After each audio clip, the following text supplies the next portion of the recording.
Observe the contemporary celebration of vanity. We mistake unearned entitlement for virtue and demand applause for the mere act of existing. The collective has co-opted the concept of pride, using it as a linguistic shield to mask a profound underlying incompetence. True pride operates as an objective metric. It represents the sum of your consciously chosen values and the integrity with which you uphold them. This self-assessment serves as the undeniable measurement of a sovereign mind, one that has established its own place in reality through effort. Adopting the crowd's definition constitutes a surrender of your internal compass, handing control of your identity over to the herd. Modern civilization operates as a deliberate factory, prioritizing compliance and victimhood over individual character. This system utilizes a psychological operation of participation trophies and unearned honor to keep the population pacified and dependent. Bureaucracies penalize competence, demanding that the strong mask their capabilities to avoid challenging the illusions of the weak. This environment results in a cultural vacuum, a space entirely devoid of authentic, hard-won mastery. Seeking validation from this machine transforms the individual into a parasite, feeding on the remnants of a fading culture instead of generating value. You face an unavoidable division in your development. You will either remain a parasite or become a creator.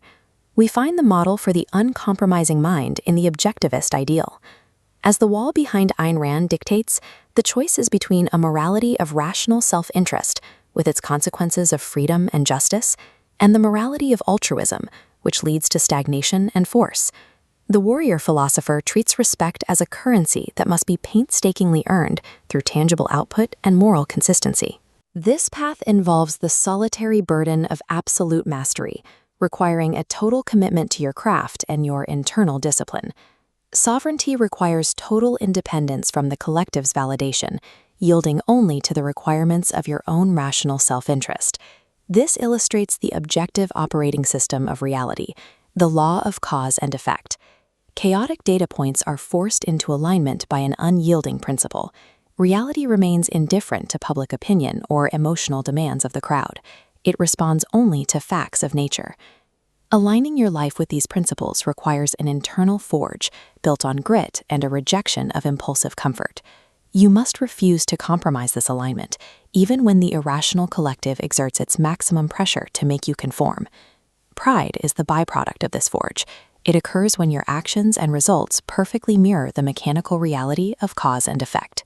Centralized systems ossify, trading agency for permanent surveillance and stagnation. Because this decay is systemic, the warrior philosopher must transcend the dying empire entirely. You gain power by standing sovereign, immune to the neon-soaked illusions that sustain the parasitic system.